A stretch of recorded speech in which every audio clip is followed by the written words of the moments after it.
تھے۔ بخاری شریف میں قبیلہ غامدیہ کی اس عورت کا تذکرہ موجود ہے جو خود آئی تھی، کوئی گرفتار کر کے نہیں لایا تھا، از خود آئی۔ احساس پیدا ہو گیا نا گناہ کا۔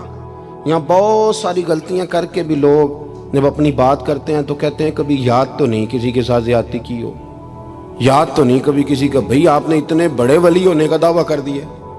انسان تو انسان رہتا ہے۔ بڑے بڑے لوگ کہہ گئے کہ یا اللہ اگر انجانے میں بھی بھول گئے ہیں تو ہم سے درگزر فرما، لیکن جب ہم تیار ہی نہیں ماننے کو۔ حضرت انس بن مالک کہتے ہیں وہ خاتون آئی، کوئی پکڑ کے نہیں لایا، کسی 14 دنوں کے ریمانڈ پہ نہیں اسے منوایا گیا، اسے وہ خود بخود آئی اور کریم محبوب علیہ السلام کے سامنے جب وہ کھڑی ہوئی تو اتنے درد سے میں نے کم لوگ روتے دیکھے ہیں جس درد سے وہ روئی۔ عرض کرنے لگی حضور میں غلطی کر بیٹھی ہوں، مجھ سے زنا ہو گیا، مجھے پاک کر دے۔ تو محبوب کریم علیہ السلام نے فرمایا تو کیسے ثابت کرے گی تو نے گناہ کیا؟ یعنی مجرم کو ثابت کرنا پڑ رہا ہے کہ میں گناہ گار۔ یہ وہ کمال ہے کہ انسانوں کو احساس ہونے لگے کہ یہاں ہم غلط ہیں۔ جب اعتراف جرم ہوتا ہے، جب بیماری کی تشخیص ہوتی ہے تو پھر اس کا علاج بھی ہو جاتا ہے۔ حضرت انس بن مالک کہتے ہیں وہ عرض کرنے لگی حضور میرے پیٹ میں ناجائز بچہ ہے۔ حضور نے فرمایا جا جب بچہ پیدا ہو تو پھر آنا۔ وہ 8 ماہ کے بعد آئی تو اس کی گود میں پھول سا بچہ تھا۔ حضور نے فرمایا واپس جا، جب روٹی کھانے لگ جائے تو پھر آنا۔ وہ 2 سال 2.25 سال دودھ پلاتی رہی، پھر جب آئی تو بچے کے ہاتھ میں روٹی کا ٹکڑا تھا۔ کریم محبوب صلی اللہ تعالی علیہ وسلم سے آ کے جب اس نے بات کی تو وہ درد سے روئی، کہنے لگی یا رسول اللہ 3 سال ہونے کو ہیں، میں نے گناہ کیا ہے، میں ساری رات سو نہیں پاتی۔ حضور تڑپتی، اگر اس حال میں مر گئی تو اپنے رب کو کیا منہ دکھاؤں، مجھے پاک کر دے، میرے حال پہ رحم فرمائے۔ محبوب کریم صلی اللہ علیہ وسلم نے بچہ ایک صحابی کو دیا، فرمایا بچوں کی طرح پالنا، اور کہا اسے لے جاؤ، پتھر مار مار کے اسے سنسار کر دو۔ صحابہ کہتے ہیں اسے پتھر لگ رہے تھے اور حضور بے چینی کے ساتھ ٹہل رہے تھے۔ آ کے خبر دی حضور وہ تو وصال کر گئی، انتقال ہو گیا۔ فرمایا یہاں تک تو بات اس کی تھی۔ حضرت انس بن مالک کہتے اب محبوب کریم نے صحابیات سے فرمایا اسے غسل دو، کفن پہناؤ، جنازہ تیار ہو جائے تو مجھے خبر کرنا۔ حضرت انس بن مالک کہتے ہیں غسل ہوا، کفن ہوا، جنازہ تیار ہوا تو حیران ہم تب ہوئے جب میرے محبوب نے فرمایا صفیں بناؤ میں خود جنازہ پڑھاؤں گا، میں خود جنازہ پڑھاؤں گا۔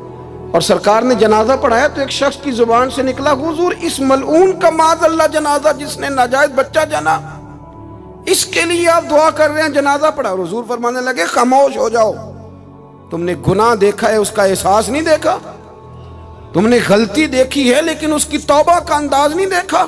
اور صاحب کنز العمال نے یہ لفظ نقل کیے ہیں کہ کریم محبوب فرمانے لگے اس نے تو ایسی شاندار توبہ کی ہے کہ اگر میں اپنی ساری امت میں بانٹ دوں تو اللہ سب کی مغفرت فرما دے گا۔ احساس جب پیدا ہو جاتا ہے نا اپنے دل کے اندر کہ یہاں میں غلط ہوں، ان العبد اذا اعترف ثم تاب تاب اللہ علیہ او کما قال نبی صلی اللہ علیہ وسلم، رواہ مشکات۔ حضور نے فرمایا جب کوئی بندہ کہتا ہے نا اللہ میں بھول گیا تھا اور پھر وہ توبہ کرتا ہے تو رب اس کی توبہ کو فوراً ہی قبول فرما لیتا ہے۔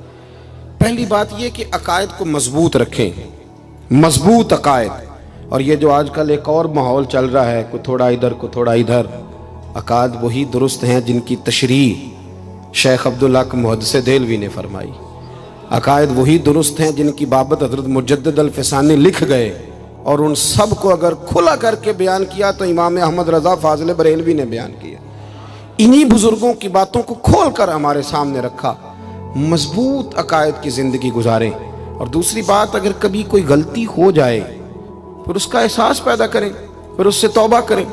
تیسری بات جو فلاح انسانیت کے لیے بڑی ضروری ہے وہ یہ ہے کہ تھوڑا احساس پیدا کریں دوسروں کا۔ میری زندگی میری ذات سے شروع ہوتی ہے، میری ذات سے، میرے سے ہنس کے بولو، میری بات مانو، میرے پیچھے چلو، میرے آرام میں خلل نہ آئے، میری طبیعت کے مطابق۔ بھئی آپ کی طبیعت کے مطابق چلیں تو پھر تو آپ بہت بڑے خود غرض ہوئے کہ آپ نے صرف اپنے لیے سوچا۔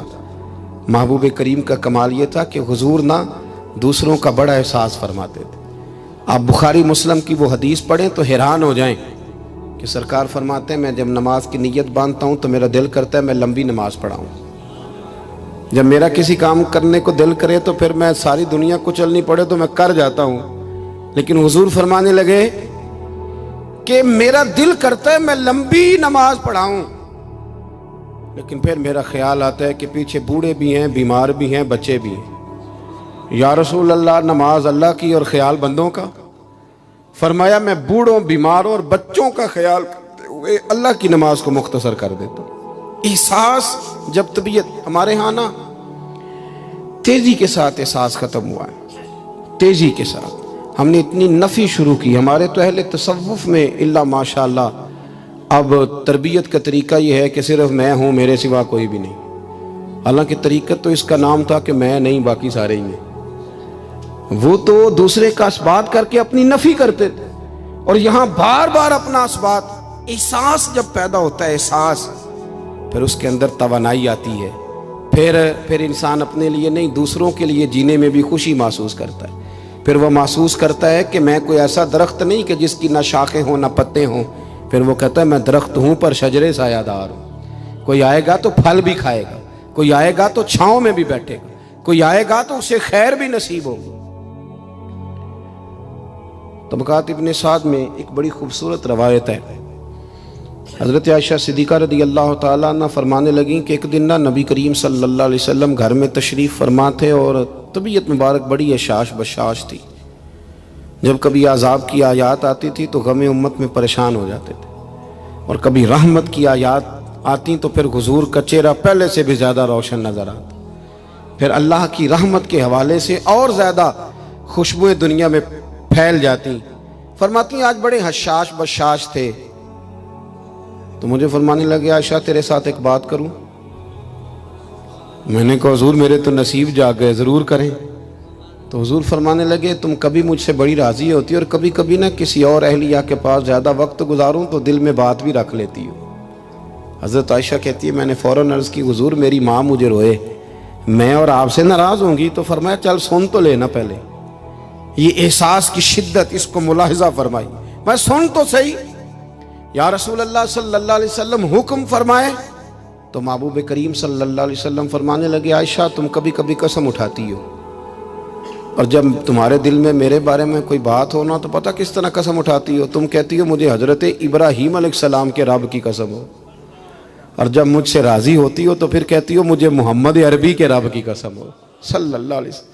حضرت عائشہ صدیقہ کہتی ہیں سرکار نے بات کی تو میں آنکھوں سے رو رہی تھی اور لبوں سے ہنس رہی تھی، اور میں عرض کر رہی تھی یا رسول اللہ آپ اتنا زیادہ خیال فرماتے ہیں. جملوں کا خیال، احساس کہ کوئی کیا سوچتا ہے کیا کہتا ہے. ہمارے اندر تیزی سے وہ چیز، گھروں کے اندر پوری جنگ لگ جاتی ہے، اماں جی کی اور بیگم صاحبہ کی پوری جنگ، اور دونوں نے جیتنا ہے. اس کے اندر اب پتہ نہیں بیچارہ ہارے گا کون، ان دونوں کو جیتنا ہے. مساجد میں جنگ لگ جاتی ہے. میں تھوڑے دن پہلے میں نے دوستوں سے کہا تھا، میں نے کہا یہ جو مسجد کا صدر بناتے ہو نا اس کا نام صدر نہ رکھو، کوئی اور رکھ لو. اس لیے کہ صدر تو سب سے بڑا آئینی عہدہ ہے، تو جب آپ صدر ہی کہہ دیتے ہیں پھر اس بیچارے کا دل کرتا ہے کبھی اسمبلیاں ٹوٹنی بھی چاہیے.